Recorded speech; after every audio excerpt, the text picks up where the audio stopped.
to the Dragon's Lair podcast. Hello and welcome to the Dragon's Lair podcast. I'm Jamie and joining me as always is Gavin Thomas. How are we doing, Gav? I'm all right, Jamie, but I was thinking this morning, you know how we said we were going to have a quiet summer and we weren't going to do many pods? Yeah, it hasn't happened, does it? It hasn't happened at all. It really hasn't happened. We've been so busy recording special guest podcasts, to be fair, and they've gone down a storm. So, so much for that summer break, Gav. We are available on Apple, Spotify, and YouTube. Please like and rate and subscribe wherever you get your podcast. So, Gav, do you remember last season you said you wanted to speak to community clubs? Mm-hmm. That was a wish of yours, wasn't it? One to speak to somebody from the community game. Well, this week is your lucky week because we're going to do that. We're focusing on community rugby and in particular New Tredegar RFC. So, last season, the WRU announced that New Tredegar, as well as St Julian's RFC, were removed from Division 4 East after failing to fulfil their fixtures for the season, and they were told by the union, should they wish to return to the National League pyramid, then they will do so at the lowest possible level. So, the club are doing just that. They have a long-term plan and a strategy to get them back on track and climbing up the leagues. And joining us to chat more on this is the club's head of media and sixth choice hooker. His words, not mine, just to add. It's Steff Prosser. Steff, how are we doing, mate? I'm not too bad. How are you two? I've done the opposite as well, because I do a podcast. I've done the opposite. I said I'm going to spend all summer like revamping it, changing it, and I've done absolutely nothing to it at all. So you're doing better than me, but you got it the right way round. Excellent stuff. Right, let's talk New Tredegar then. So, what were the primary factors then, Steff, for New Tredegar's demotion? Tell us the story. What happened? It's one of those things that came just after COVID as well. Not that long ago, we were a thriving club. I mean, 12 years ago, I think it was, we made it to the final in the stadium. We had 34 players. We took to a seconds game that season where the first were playing home. So we were literally thriving, a youth and a minis team. Slowly it dwindled, which I think is true of most clubs at the minute. It's what we're seeing throughout the community game is clubs are struggling with players. But we were still doing okay. We were still holding our own. We were fighting in Division 4. I say on the back of COVID, we lost a few people, and it meant that we couldn't fulfill some fixtures, partly down to numbers. We did struggle with numbers last season, and then partly down to being hit by the weather. We had games we called off because the weather was that bad. And essentially it created a bit of a time bomb. We had less time left than we had availability to fit games in, and it meant we couldn't fulfill our fixtures. And that's what the decision that the WRU come to was to demote us down the leagues and also to withhold the club grant that we get each year. So it's left us sort of out of pocket quite massively as well. We kind of understand the decision to drop down the leagues, and but financially, we've been hit quite hard by it also. Go on, Gav. Sorry, what was you going to say? I was just going to say, for the people who don't know the club, tell us something about the club. How long has it been going? What are the facilities like? Where the hell is New Tredegar? I was going to say that's a good start. Not from the top end of the valley. Where do we find you? The number of people who come here and say, "Oh, it's nice to be in Tredegar," and you're like, "No, listen now, but let's start again. Let's go back to where we started." I can't remember which band come here and said it's always good to play in England, and you're like, "Right, you can go. That's you done." No, we're a village club. We one who've, to be fair, always punched above our weight. We started sort of in the 70s, set up by a bit of a local community legend. Someone who used to work for the WRU, Raymond Muldoon Davis. Anyone who knows rugby in the valleys will know Mull. And a couple of others. And they say the club has really thrived. They've played in the National Stadium before that. They played in the Millennium Stadium. We've always hit well above where we should be, really.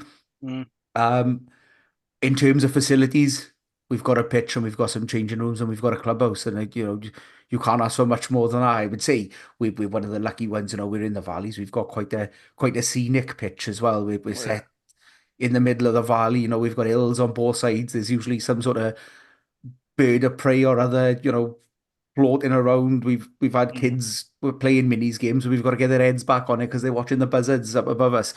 We're typical what you'd expect of a local village rugby team, but we've always prided ourselves on being able to compete at the level higher than we should be. And I think that's what we want to get back to. That's what we're striving for as well.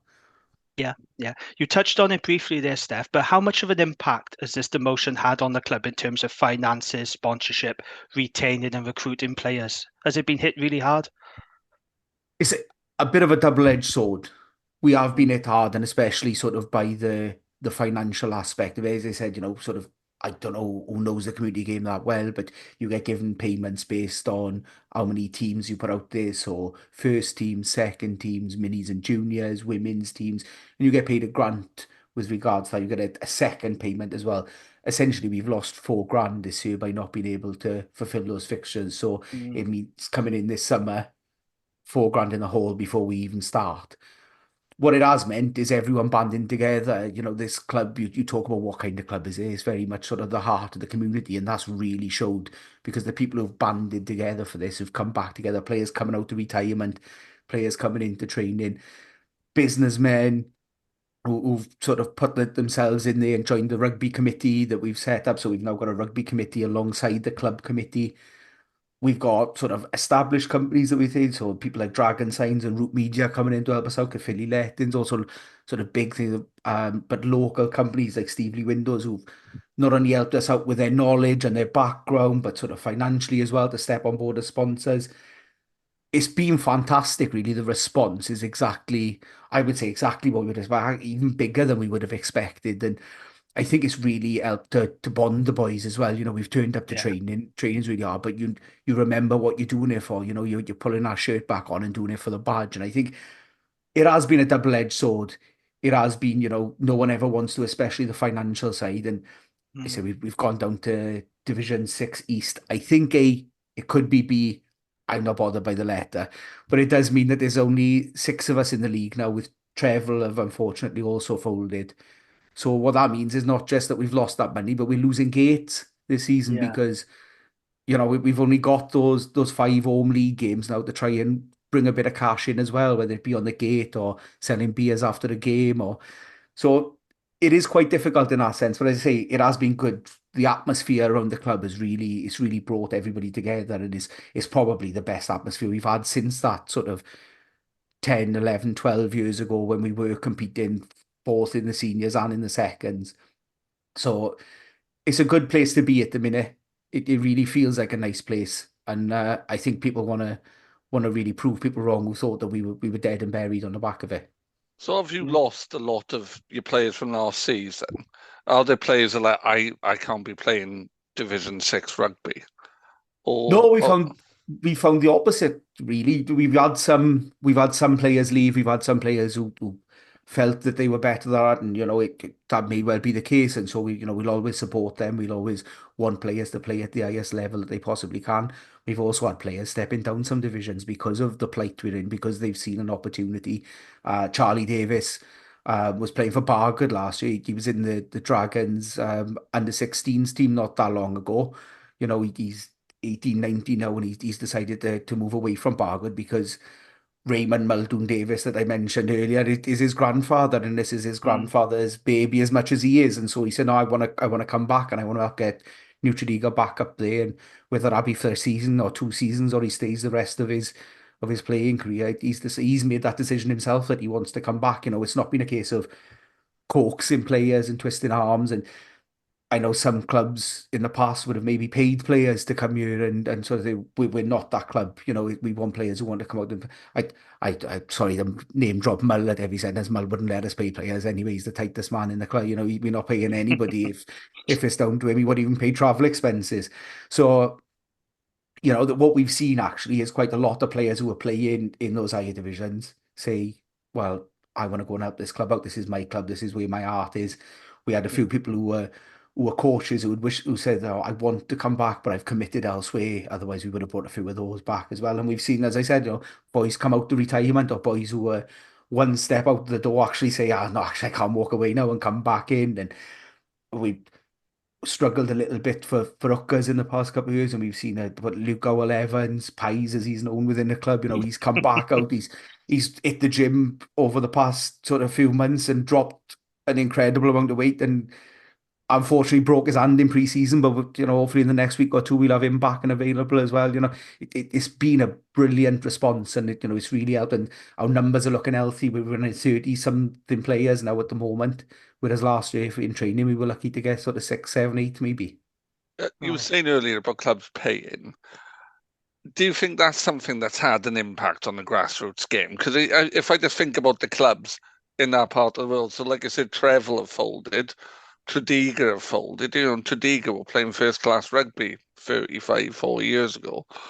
So why do you think the grassroots game in Wales is struggling then, Steff? You're up to your neck in it. I'm involved in the grassroots game, but in England.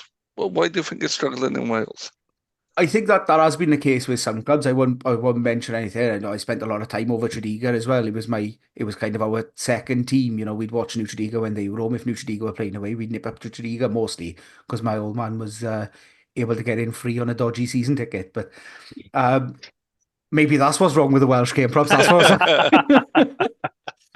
I never used to go and pay. I can remember going to watch Cardiff with my dad in the 80s, and we'd go to the turnstile, he'd pay, and he'd say he doesn't need to pay, does he? And I'd be about 12 at the time. He's got a beard.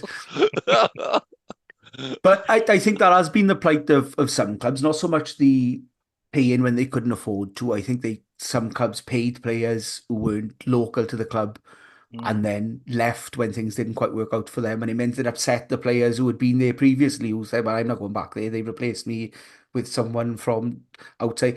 That Welsh mentality of, this is my little local area, and anyone who's from more than 20 minutes away, I don't want anything to do with them. And so once some clubs did that, they sort of painted themselves into a corner because the boys that were there and happy before didn't want to come back because actually they hadn't been treated the way they should be treated.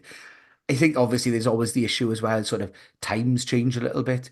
It used to be that a patriarchal society, we still are, but it was even more so, it was you were Saturday too, we wanted to. Men worked all week, they went out on a Saturday, they had a few pints, they went out with the boys, and you would lose a Saturday. That's not sort of the case anymore. As we've got kids ourselves, we know what it's like, and you go on a Saturday, you spend time with them, you spend time with your partner, you committed to your family as much as you are anything else now. And so I think that makes it a little bit more difficult, that you're not just available every week for 8 hours a day, because we all know that you don't turn up and just play a game of rugby. Now you go for a dodge the warm-up, play the game, got to have a pint or two after because hydration is key, and then suddenly it's 12 o'clock at night and you're up on a dance floor singing Sweet Caroline or whatever you're doing. And the culture has changed to not make that as easy as possible. And also, people with jobs now, it's a little bit difficult. It's where, you're taking a bump, you're taking a hit. I think we've seen people get bigger and the hits get stronger as rugby's changed a little bit, and those bumps and those aches and those pains. I used to say, I train on a Tuesday, ache on a Wednesday, I train on a Thursday, ache on a Friday, play Saturday, ache Sunday, Monday, and then we're back to training again. So I think people have got to be a little bit more sensible on that front as well now, where you can't be as lackadaisical and maybe as people used to be in the past, where people are a little bit more wary. And so I think it's natural with a very physical game we've got.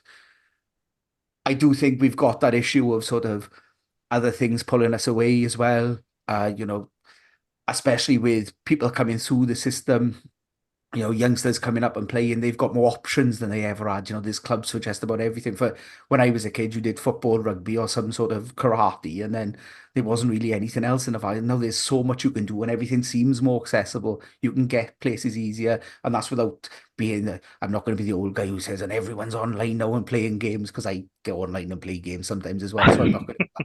But that is also true. It was a bit harder to pull you away from the game when the only thing you had was like Pac-Man. Whereas now, people are fully invested. Esports in itself is its own thing, so it's not looked down upon the way that they used to be. And so people are embracing it a little bit more as well. And I think what you said about travel is actually an important part of it, because when I was a kid, you just played for the team in your valley, because why the hell would you go a couple of valleys across? Because there'd be 2 clubs or 3 clubs, however many in your valleys, but it doesn't work like that now, does it? No, we're very much at a time where everything feels closer. I can say, my partner's from the northeast. We spend sort of usually about 1 weekend a month traveling to Newcastle. It blows like my father's mind that we would go that far. My father met my mother. They're about 3 minutes away from each other by car. They used to walk up and down an hill to go on a date when they were 16. Now, like the idea of traveling that far and being with but now it's just natural. It's normal. Yeah, no, my mother was from Markham, my dad was from Ebervale. It was almost like, kind of crossing the Berlin Wall to travel that far in the 60s. Long distance relationship. Yeah. But that has shrunk, hasn't it? Now, and like you say, absolutely. everything's more accessible. Going out to Cardiff, going out to Newport, Swansea, wherever on the weekend was a hell of a job. You required somebody to hire a minibus, and then but it's not like that anymore, is it?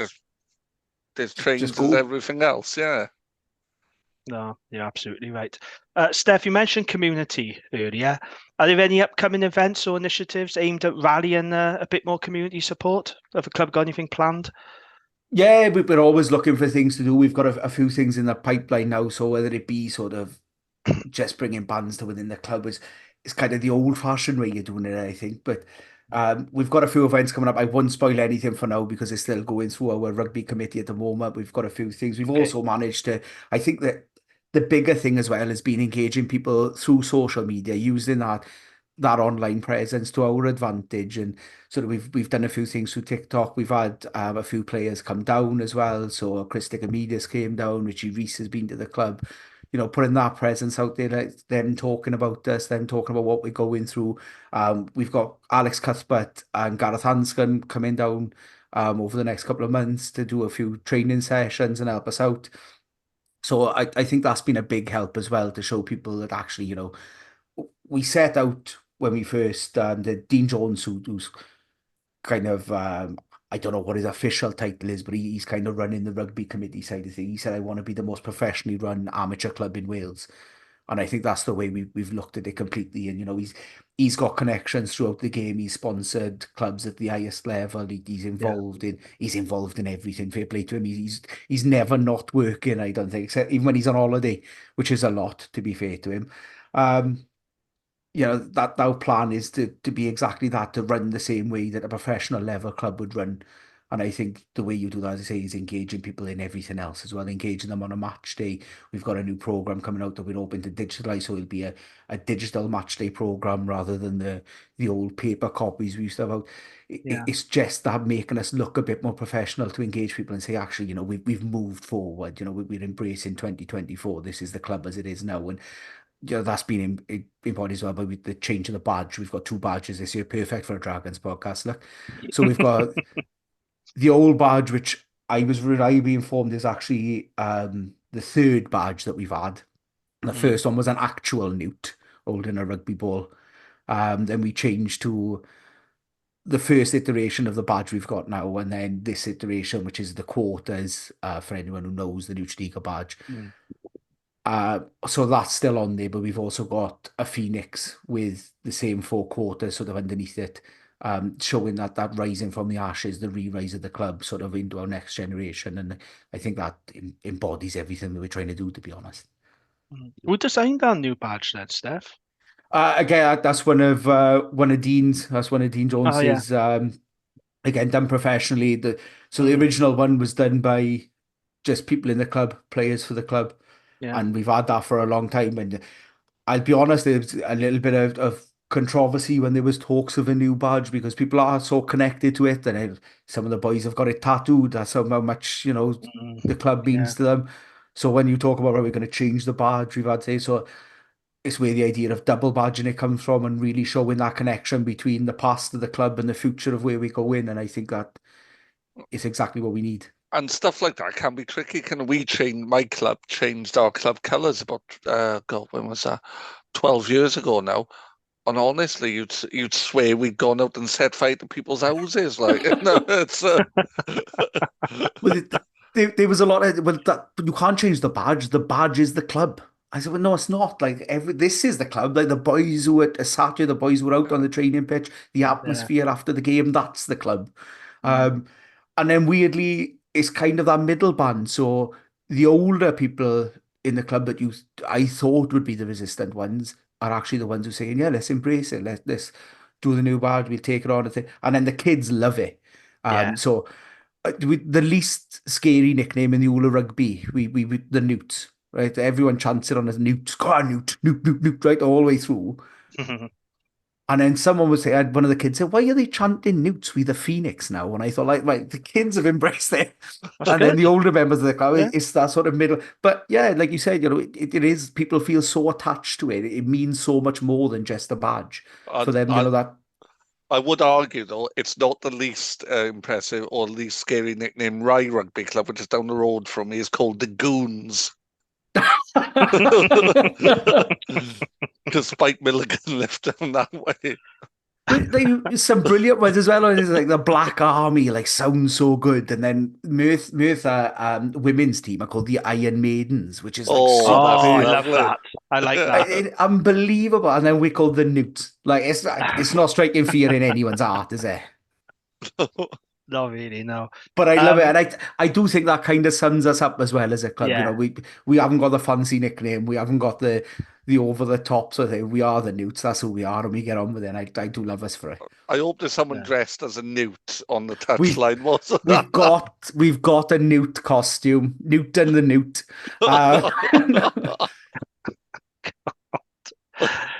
Right, so you're the head of media at New Tredegar RFC. It all sounds very professional, as you mentioned. You are trying to be professional. So what does that involve exactly, and Steff? What do you do for the club? I've been asking myself that for about 2 months now since I got told that was my job. And I did get told, by the way. I was sort of in a separate meeting, and I got come in the room a minute, and I came in, and they were like, "This is the rugby committee," and I said, "Yeah, boys, very, very good. You're doing a great." And they went, "Oh, you're in charge of media now, by the way, because we liked all the stuff that you've done before." I was like, "Hang on, what?" But it is sort of, at the moment, it's mostly controlling that Instagram, that TikTok, that Twitter. We're doing a lot of social media stuff. We're creating videos. Hopefully, we're hoping to ramp that up as well over the next couple of weeks. And obviously, when the season kicks off this week, creating some highlights packages, seeing what we can put together. Yeah. Again, it's creating that connection. It's allowing fans to access things, and it sounds crazy to say it at this level, but people do want to see what goes on behind the scenes. People do want to know what's happening. People do want to see sort of what the experience is on a match day, because I would say it's a unique experience, community level rugby. So to offer that little something and show it, you know, it's been really popular. We did not allowed to bring a kit bag, and it was literally anything bar a kit bag was out at me club.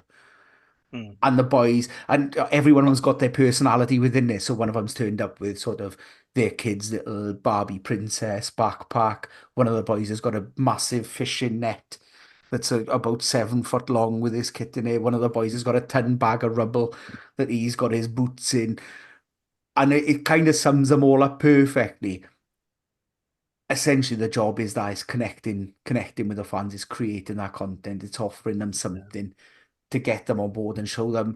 So being a fan as well, you know, you're not just a fan on a Saturday, you're a fan always. And so it's having that connection through the week as well. So we've kind of put the sponsors out there this week. We've shown players number. We've announced our captain this week, who's Craig Thomas has taken over, who's a fantastic servant for the club, and actually spoke very well and very eloquently when asked what it would mean to him to be captain, you know, and that's gone out this week as a full video of essentially his reply. You know, what would that mean to you? And he's given us pages and pages of reply that's exactly what that is. And, you know, he's really shown what the club mean to people, and especially people. And he was another one who was sort of, I won't guess at how old Craig is, but he's in his mid-30s, we'll say. And so he was kind of in the thing of, I'm going to wind down a little bit. And if anything, this has prolonged him. And he's a youngster, mid-30s. I'd agree. I'd agree, especially for a 10. He's got a good 10 years left in him yet. I played with a 10 who only retired a couple of years ago. He was 62 when he retired. But only a couple of years younger than you, Gav. So you talked about your players there. So who are the players at New Tredegar then that we should be looking out for? Who are going to be the ones who are going to kind of rise you back up these leads? No pressure, but you're going to have to. I was going to say, this feels harsh now, because this feels like you're dropping me right in it. I bet. Not like you. Cheers, Gav. No, say we've got the old heads in here like Craig, who's been around the block a few times and knows exactly what he's doing. Is fantastic at controlling things from 10. Ricky Hawkins will always be sort of a fan favourite down here. He's sort of a big ball carrier in the centre. Uh, I thought I not always the cleverest Ricky, I'm going to say, and I'm hoping he's listening to this now, but lovable, great guy, and a fantastic rugby player to boot. We got Ian Breen, who's electric, and Marcus Davis sort of in the back three. Yeah, Ian's out at the moment, but he's come back to us this year. But he's damaged his ankle in pre-season. We hope to get him back. Said Charlie Davis we got coming in there who's going to play open side. He's played with the Dragons Academy. He's playing with Barcode Seconds, and he's taken a step down. Morgan Davis was Player of the Year last year, and then we've got players like Connor Roberts who's taken a step up. You know, young boys who perhaps would have taken a year or two longer to come in here, but in the circumstances we did, they sort of got dropped in at the deep end last year and swam. You know, it looked absolutely fantastic and have really stepped up. Connor to the point of he's joined our leadership team this year. So how quickly he's come through that system to perform is fantastic. And I've got to like, as you know as well, it's more than just your individual players. It's the sum of your parts, and that's what they've all got. You know, to see the boys connecting. Reece Challoner has also come back to us out of retirement and a fantastic 9. He said to me sort of the other week, like, the club is back. This is the club. This is the club I knew. This is the club I loved. The club is back, and that's what it feels like. And that comes from that. That comes from the players all buying in. And you know, we talked about the professionalism, and that's there. But we've also got sort of the boys being the boys, and coached by some fantastic coaches. We've got a new coaching setup in Warren Davis, Timothy Scarf, who's also coaching rugby league at age grade level for Wales. And then Bulldog, Julian Willett has stepped up, who was perhaps one of the best props we've had in recent years, has stepped up to do some forwards coaching and is currently going through his coaching journey. So, yeah, it feels really good to have not just those players, but a squad again and a club again and a team again. So, yeah. But I want to know who's the one who's going to surprise as well. There's going to be someone who's going to step up that we're not expecting. I wouldn't say that much of a surprise because watching the boys in training, none of them look out to their depth. And juniors and minis, is that thriving at the club? Did that always kind of keep going? Yeah, we've had a little bit. So we've lost our youth team this year. We had a bit of an issue with sort of age splits and that. We ended up with not quite enough to fulfill a full squad at our youth. So they've merged with Bargood Youth at the moment because Bargood's just up the road. But it does mean them coming back, playing a few games, and then hopefully sort of when we hit senior level, some of those boys coming back down to play for us. And as I said, you know, we always want the best for those boys as well. So if any of them are good enough to step up to that level and play it at the level that Bargood's at, then, you know, hopefully good luck to them that they'll make it as well. I think the one thing we've always been spectacular at is the girls' game as well. So we've now got our own hub. So I know the Welsh community game with the girls are a little bit different, and so there's hubs of people. They were part of the Jesters, I believe. We had so many players that we were supplying to the Jesters that we actually applied to the WRU to become our own hub. And originally we were a satellite hub, which meant that we were still part of the Jesters, but people could come here to play games and to train. We've now outgrown that, and there's 2 girls teams at their age grade playing. So we've now got our own hub that's A and B because we've got that many years. So it's good to see the game is thriving. Under 7s is our youngest team, under 14s is our oldest, and then when we look at the girls' game, we've got a 14s and a 16s as well for after the split. So yeah, it is thriving. It is very good at the minute. And we used to struggle in the past that when we hit sort of under 13s because of that split, because the boys and girls split, we kind of struggled with where to go. But we're finding more and more that actually that's not the case now. We're actually, because we've got those hubs, we can put the girls into the hubs, and we've got enough boys that we can still maintain a team to take through. So we're really hopeful that we can take those right through to junior level and under 18s, and then, you know, get them playing in the senior squad as long off as that seems. That's literally how long term the planning has become, and that's what we've been able to do this season. I think we run like most community clubs did, where you kind of deal with that immediate season ahead and what do we do for this year, and then we'll worry about next season. Mm. Now what we're looking at is we've got that in place because we needed it to survive, but we've also got that long term plan where we're looking 5, 6, 7 years into the future. But I think that thinking has changed as well, hasn't it, in the Valley's game? Because it used to be you didn't have to plan for the future because you'd always have a team and there was no, Yeah, but then if you think of the Valley's teams, I'm just like top of my head from my part of the world. Trevel, Tredegar, all folded. I don't know if Cumdleary still have a team, Abdleary merged with Blaenau Gwent. yeah, and we've had two teams here in sort of Markham and Aberbargon have combined and become Bedwellty because Yes. they were struggling. Mm. It is the case that we're seeing here, and like you said, people's mentality do have to change, and if you don't change, then you're not here anymore. And so that's why we've tried to be sort of at the front of the curve for us and say, right, we've really got to make sure that we've got that stability in place to take us through on every aspect. And that it Yeah. literally has been every aspect that we've had to plan for. And that's why this rugby committee set up and why we do have people in every position of their expertise. And we're still looking to sort of build on that and what we can do and where we go from here. I know your local rivals, you talked about Barguide, but they're at a higher level, aren't they? They're Division 1 East side. So, who are your local rivals? Who, not right now because you are where you are in the league, but who do you Yeah. want to be playing in a couple of years?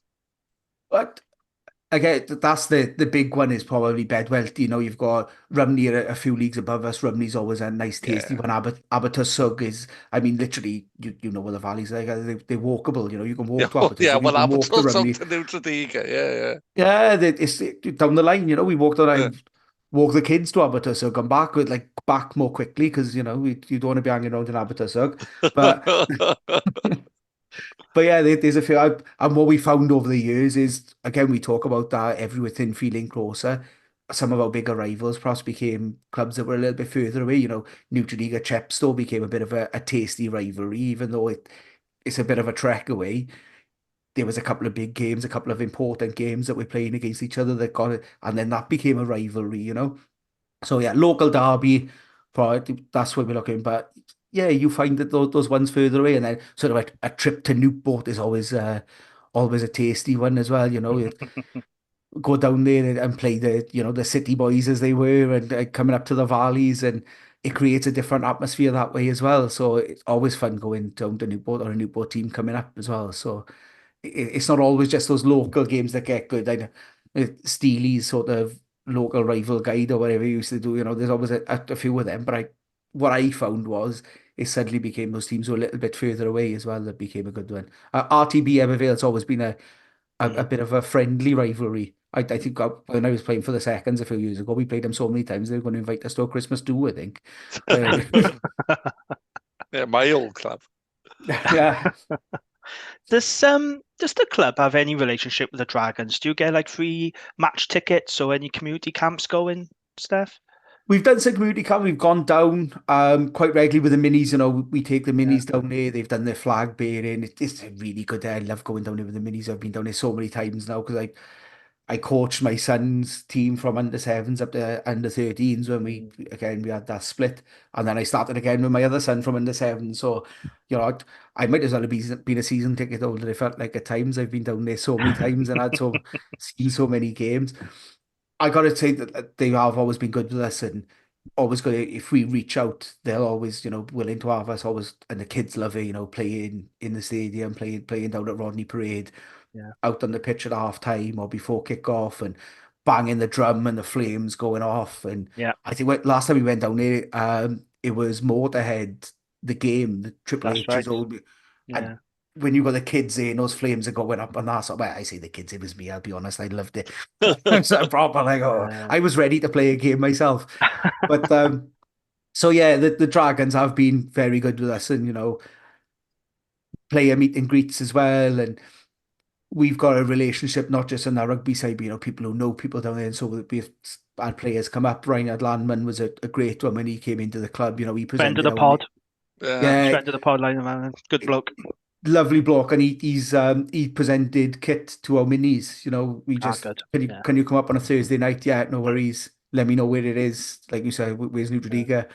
And he came up and presented him all with kit. And I think this was at the point where he was sort of at the tail end of his time at the Dragons as well, and already knew he was leaving. So there was no commitment there. It's not like he needs to build his reputation in the community because he was off. So he kept a house in Newport, or even when he moved to France. So where everyone wants to be a Newport, don't they? Well, that is true. Yes. Rogerstone as well. He's in Rogerstone, which is my favourite part of Newport. If I had money, I would live in Rogerstone. It's a very nice part of Newport. It is very nice. Yeah. So I'm going to address the elephant in the room now, Steff. Bit harsh, but I know if I wait on, but no. I'm trying to make a comeback. I'm calling me elephant in the room's not helping. We're talking Dragons. You famously are a Scarlets fan, despite being the New Tredegar boy. A man of Gwent, and he's a Turk. Yeah, so you're a traitor, Steff, basically. What the hell's happened that's there? What you're saying. Yeah. Look, all I'm going to say is where I was born and grew up, where I was born and grew up, I'm under a Cardiff. I'm going to say Cardiff Blues. That's going to upset any that are listening to the pod. Please say it. It's absolutely fine. I'm under a Blues postcode, and that's definitely not happening, right? So I can't go off birthright or anything like that. My father was a Llanelli fan way back in the day. Obviously, a club with this. I don't know if you know it. It doesn't get talked about often, but they once beat the All Blacks. Never. So someone should have said something. It's a little known fact, but it does get brought up occasionally. Right. No, and that was pretty. I mean, my nickname's Gav. What do you want from me, Gav? But no, and then growing up, I grew up. The real reason I became a Scarlets fan, I don't really talk about that often, but is the pettiest reason to become a Scarlets fan ever. And the reason, which I'm sure you'll be shocked at that, Gav. The reason I become a Scarlets fan is because I've got two brothers who are 7 and 10 years older than me. And they were going to watch Pontypridd play, and they went a couple of times. And one night, I don't know why, it was a midweek game, evening kickoff. They were going to watch Llanelli play Pontypridd, and I wanted to go, and they refused to take me. And I thought, stuff them, I want Llanelli to win now then. And so I watched the game, and I was like, come on, I want Llanelli to win this. And then after that, I just kind of stuck with it. And so that's the only reason, really. And then my father said, was a Llanelli fan with the regional game. He's one of those, when whoever plays, he wants him to do well, is kind of his attitude towards it now. But it's the pettiest reason, but that's the real reason that I'm a Scarlets fan. The only time I've ever said that on a pod or online or anything, that... that seems fair. Kind of you and Robbie Squids, can both high-profile supporters of other teams, both with connections to the Dragons. I'm just trying to pull you both into the Dragons world. Well, I've just moved to a Dragons postcode. I'd be the...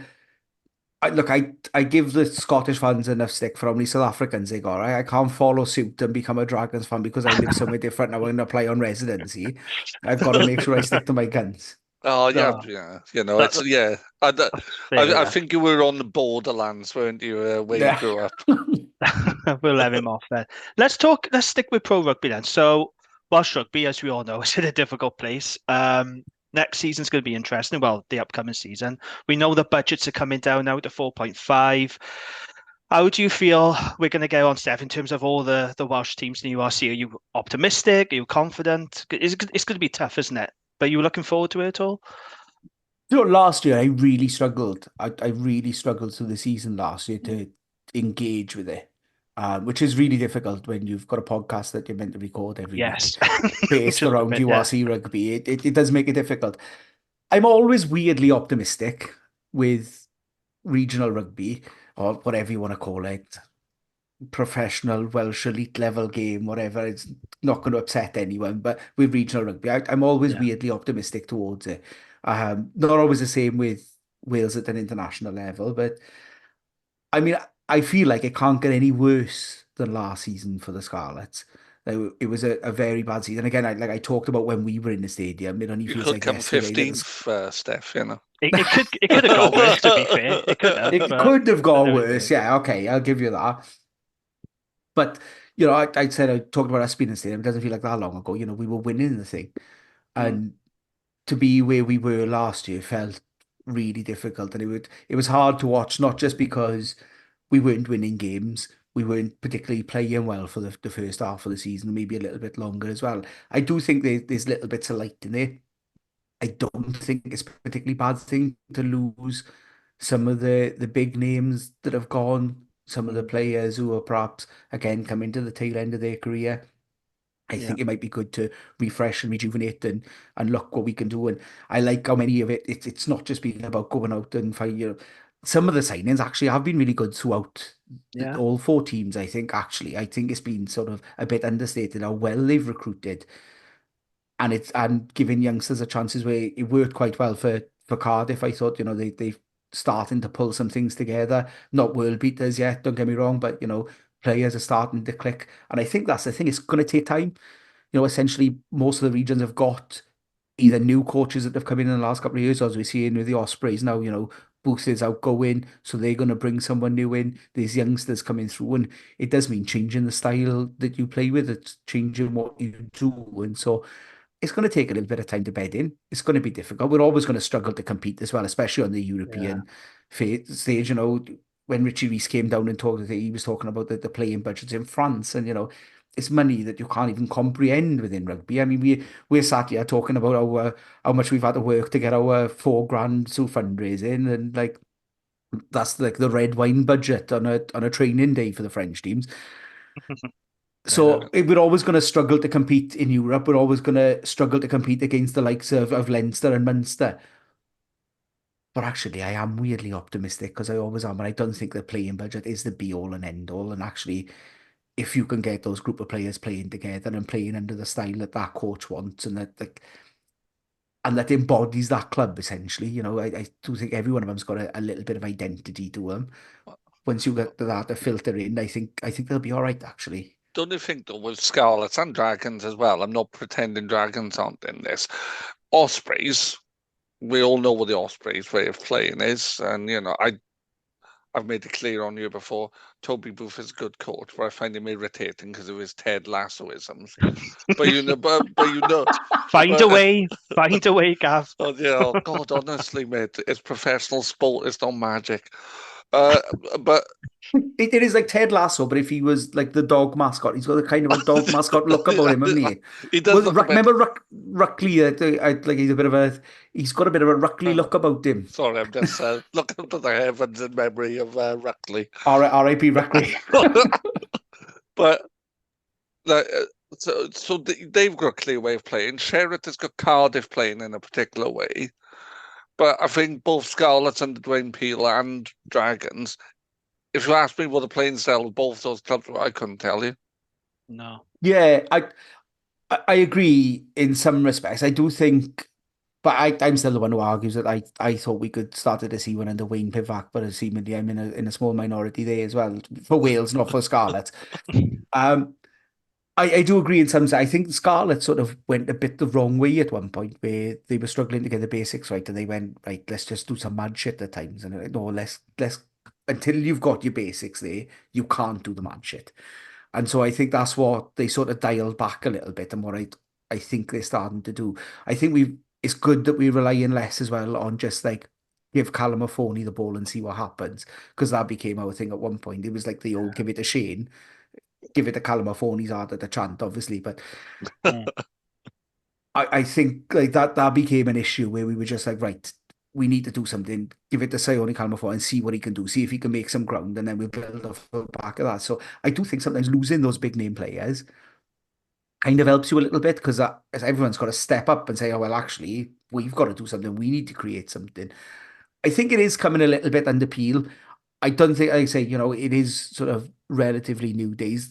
We've got the same issue with the Dragons of sort of it feels like chopping and changing with coaches, and you know, not without reason as well. You know, there were things that are not working, so maybe it needed to be done.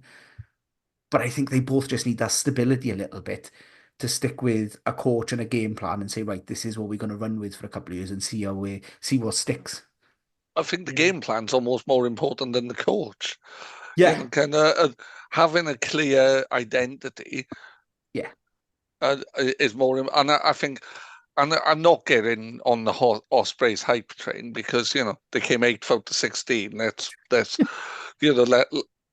think let's remain grounded. But Booth has got a plan, and he's got a lot out of a group of players who perhaps shouldn't be in 8th place.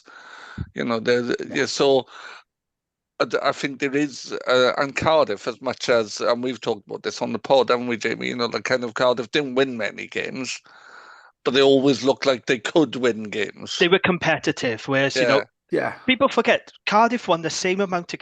Cardiff fans don't like it when you point this out. Cardiff won the same amount of games as Dragons in all competitions. They won 4 games. But the difference was Cardiff were far more competitive than we were. And they were picking up losing bonus points. They just couldn't turn those tight defeats into victories. But and they two were of more those competitive. wins were against us as well. Well, if you took those out of it, because we have this hoodoo against Cardiff, don't we? If you take those away, they only would have won 2 games all season. So it's food for thought there, isn't it? I don't know if you can call it a hoodoo at the moment, though. Like, you've got to be beating other teams before it becomes a hoodoo. Like, well, you can't say Cardiff always beat us when everyone else is always beating you as well. We have a better record against Munster and Leinster than we do against Cardiff. I'm not even joking. The last time we beat Cardiff in the league now, was 2014. The last time in Europe, overall, was 2015. So it's a really long hoodoo. And there have been so many games where it's been judged by a couple of points. We also happened at the Arms Park on Boxing Day. I do not want to talk about that because that's still a sore point. Even Lloyd Fairbrother was still angry about that, Gav, wasn't he? He was very upset about it, in fairness. It keeps him up at night. I don't blame him. It keeps me up at night as well. But it's just about being competitive for us and hopefully getting a few more wins. But it's just difficult. It's a tough league, isn't it? It is. People in Wales don't like it, but it's a bloody tough league. It's so competitive. It's a good league. I don't think the league is the issue. I was going to say before, the Scarlets have had an hoodoo for a couple of years against teams in the Northern Hemisphere in South Africa.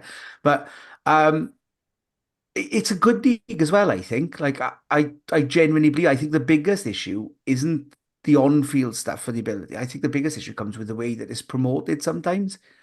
And this isn't me looking for a job. No, I'm doing media for Tredegar, by the way. I'm not saying anything, but that when you watch Super Rugby, everything's completely over the top. Like we've got the commentators over there. You've got Justin Marshall shouting after every big tackle, and I think a lot of that buys into it more than how good the games are as well. I know Super Rugby's a bit more flashy, maybe, and you get a lot more of those sort of bigger score lines. Maybe again less so over the last couple of seasons when it's not been a great. But even when it's not a great product, they really push that up, and the commentators and the pundits and the way things are done, it's almost Americanized in sort of the way that they do things. And I think that buys into it a lot. Whereas being Celtic, we kind of do the opposite, and we kind of tone it all down a bit, and we kind of we don't want to oversell this now. No, that's literally your fucking job, but make it sound as big and as bold and as brash as we can be. TNT do it though with the English Premiership as well. They massively overhype the product, don't they? Exactly. So maybe that's what we need to do then, overhype it a bit more, you're saying. I think so. I think Sharks, wouldn't you? You'd rather watch Sharks than watch Newcastle. Yeah, exactly. Yeah, I would. Yeah, so I would. Yeah, and that's exactly most of the teams in there are fantastic teams. Glasgow Warriors have just won it, and a competitive. They're all competitive in Europe. It's not like we're playing the dirge or say it's the teams who would. We hear it a lot. But what would they do in the English Premiership? Well, actually, quite well, I think, because when they're playing them in Europe, again, but it's at least competitive. We're not looking at English teams running away with everything. You get maybe 2 English teams in Europe who are strong last season and would be, but it's not like they wouldn't compete. I do think it's the product around everything else is a bit of the issue. Leinster and Munster would finish in the top 4 in the Premiership. Yeah, every easily. season, and would win it more seasons, I'd say. I would say Glasgow are good enough to compete in there. You look at the South African sides, all right, they've had it. You've generally got 2 good South African teams and 2 not good South African teams. They just change which ones quite regularly. I don't know what's going on there. We talk they've decided they against consistency. They're all going to have a go. You have a run at the title this year. We'll take a step back, but exactly that. But I do think that's where it comes from. It comes from the sort of selling of it and sort of the way the commentary's done, the way that, and not because I will slag off, a load of the commentators, because that's not the case, or the pundits. So I do think they're generally good. I just think the attitude that they bring to it is a little bit different, and the way they approach is a little bit different, and maybe we just need to hype it up a little bit more. And if you watch Super Rugby games, sometimes there'll be like hardly anyone there. But the way particularly Justin Marshall is talking about it, Yeah, you'd it feels swear full. they're playing in front of 200,000 people. Like there'll be 6,000 people rattling about the massive stadium. And I think we've never quite got our heads around it, and Jamie's right, like TNT does it with the Premiership as well. We've never quite got around the idea of selling the product. They're all the best players in the world playing in this league. You've got representatives from the two strongest nations in the world at the minute, Ireland and South Africa. Yeah. And why aren't we pushing that? It blows my mind that they've got a production team that make a lot of documentaries, whose name I've forgotten. But they are doing a lot of the production. They've got all exclusive rights to all the footage in the game. Why are they not creating a documentary as well? Why are we not seeing behind the scenes of those clubs? Yeah. Why are we not doing a all or nothing style documentary? Pick one club. You don't need to, go out to them all. Pick one club for a season. It doesn't take a lot. It takes a camera crew to go there and create something and that you can buy into. It's part owned by Rockefeller, like you would imagine. Yeah. A True, yeah. promotions company which promotes Beyonce, Jay-Z, Cardi B, all these people Yeah. would get a bit of admittedly, I'm not comparing Beyonce to the Dragons, but I think you should. but I'm trying to compare it in my head, and no, it doesn't work at all. I'm trying to, but no, I don't. No, I don't at all. Speaking of Dragons, then there is one bit of Dragons news that was released this week. Wales lock Ben Carter has been named Dragons captain for the new season. So the 23-year-old from Caldicott made his debut for the region back in November 2020 and has gone on to make 57 appearances. So Carter becomes the second youngest player to captain the Dragons behind Ashley Smith. Carter said, "I'm really proud. This is my home club full of talents. It was a huge honour to be chosen to lead the side forward." And then Dave Flanger said, "Carter is an outstanding player who has all the qualities needed to lead our club forward." Now, I don't know about you, Gav. When I found out it was Ben Carter, I was surprised, but pleasantly surprised. I didn't see that one coming because I thought they were going to go down the safe option of, Steff Hughes, Harry Keddy, Rodri Williams, and George Knott has captained the Dragons in the previous two pre-season friendlies.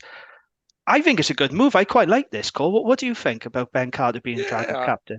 But I think, kind of it's sensible, isn't it? Because Carter is going to be about for most of the season. He's on the fringes of Welsh selection, but I think, he's fifth or sixth cab off the rank probably.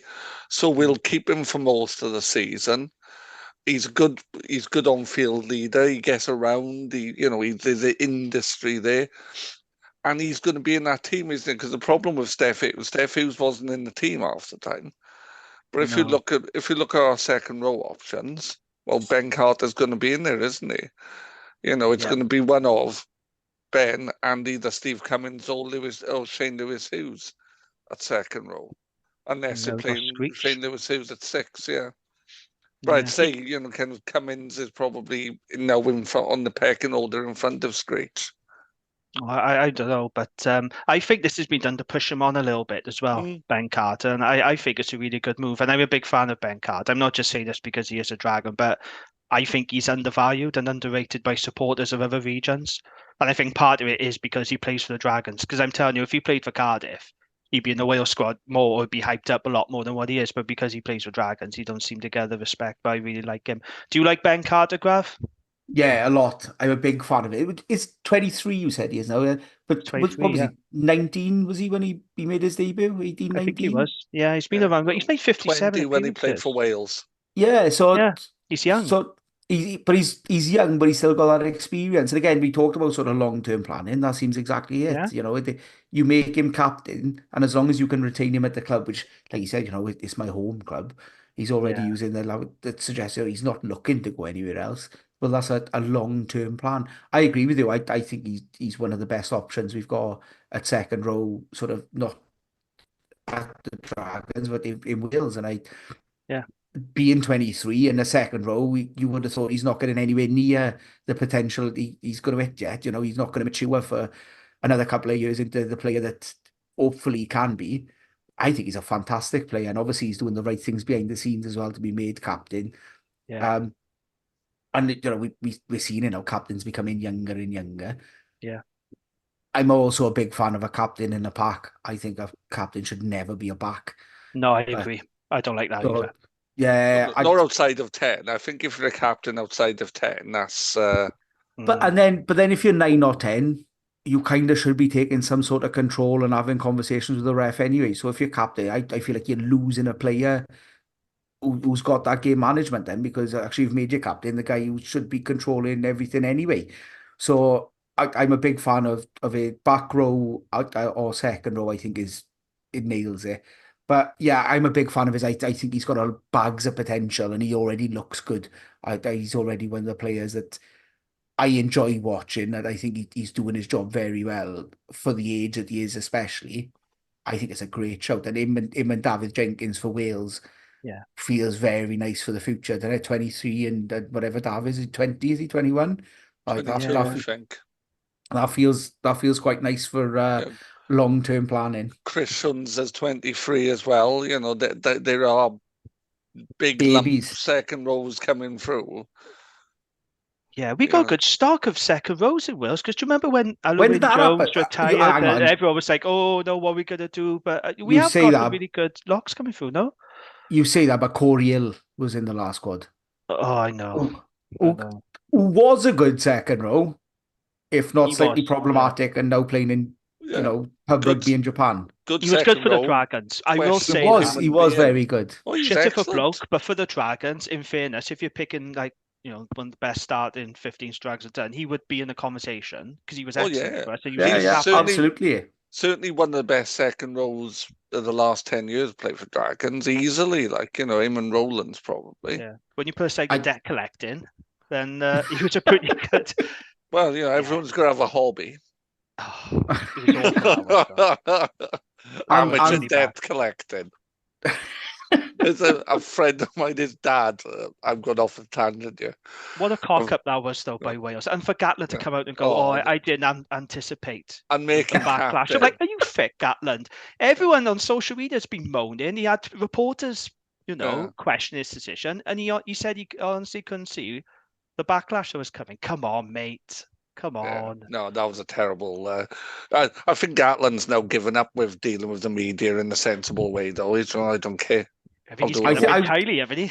I was just going to say, I would have stopped that Gatland's given up. That's what it feels like. It does, doesn't it? It feels a little bit like he's gone through that full Jose Mourinho transformation, doesn't it? That he started out and he was, he's incredible. He said maybe it's something to do with sort of as coaches and managers, as their hair goes whiter, for some reason they just become a bit madder.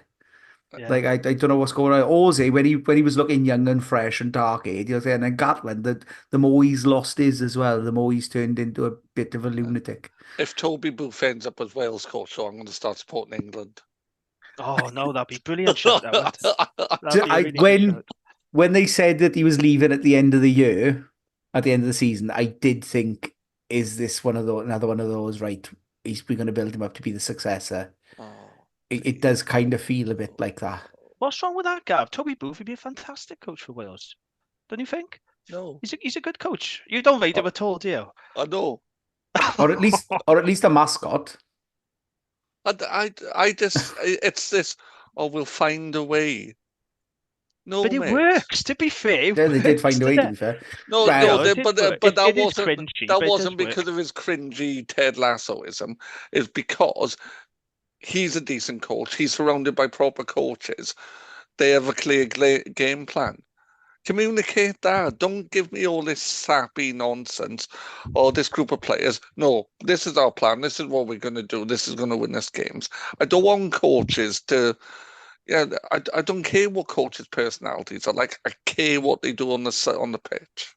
Well, see, when it comes to coaches, we want TNT and Gav still wants Premier Sport. Yeah, he That's does. what he, just give me the facts. Give me the serious games. analytical stuff. Yeah. As you know, Steph, I'm not a fan of fun.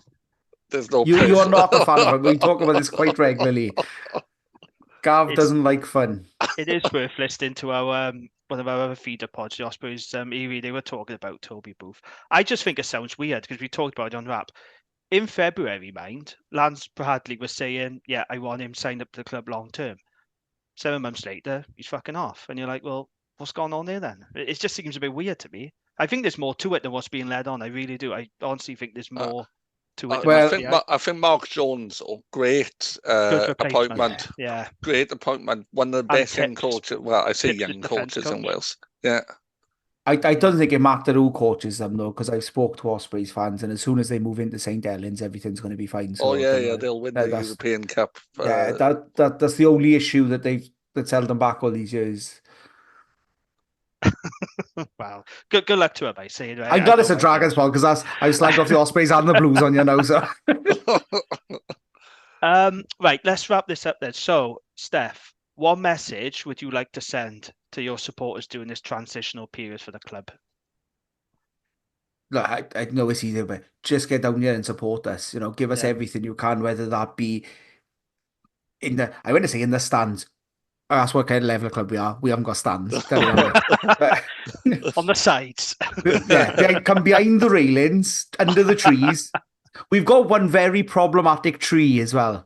So this sums up the community game, and again, the little bit of personality in it. There's one tree that overhangs the pitch. And if the ball is kicked wrong, that ball can sometimes stay in off the tree and create havoc. And despite how many times we ask the council to cut the tree back, they don't always. But yeah, just get down here, support in any way you can. If you want to get involved, be that as playing, be that helping us put out horse protectors, coming down there, really sell the game. We found ourselves in a difficult place sort of 6 months ago. And we genuinely, Craig said it in his speech, that coming into this season, I didn't even know if I'd have a club to be captain of. And I think that sums it up perfectly. We were without the money, we were up Schitt's Creek, and our paddle fund was non-existent. Who have you got Saturday? Saturday we got the first game of the season. We're playing Girling, I think. Let me just double check. Girling at home. So 2:30 kickoff, as it almost always is. Get down there, give the boys all the support you can. Be nice and loud from a sideline, show them how much you care. And do you know what? If you're not part of the community game, if you don't have a club, if you don't go anywhere, come down, come and see it, come watch the game, come to the club afterwards. The biggest change that we've made to this club in the past 6 months that is going to absolutely revolutionise the way this club is run is that we've got rid of sausage and chips forever.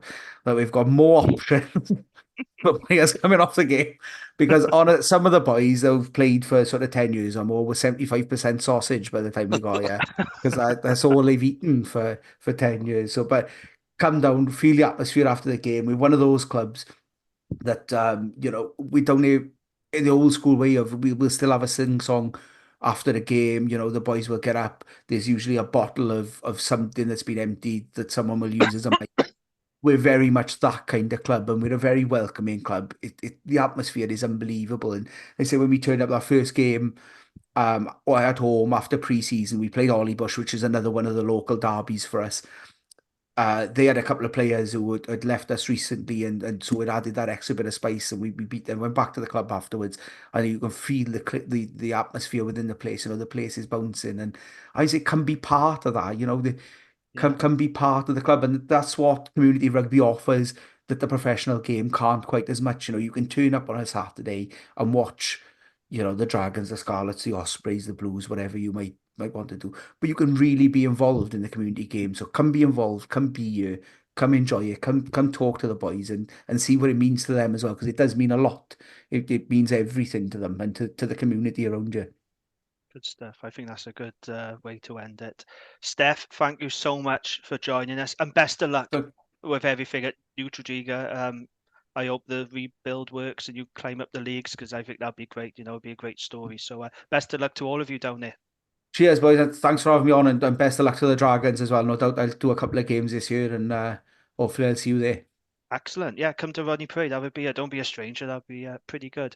Gav, thank you as always, and thank you for listening and downloading this episode. We'll be back next week for our season preview, but until then, take care and goodbye.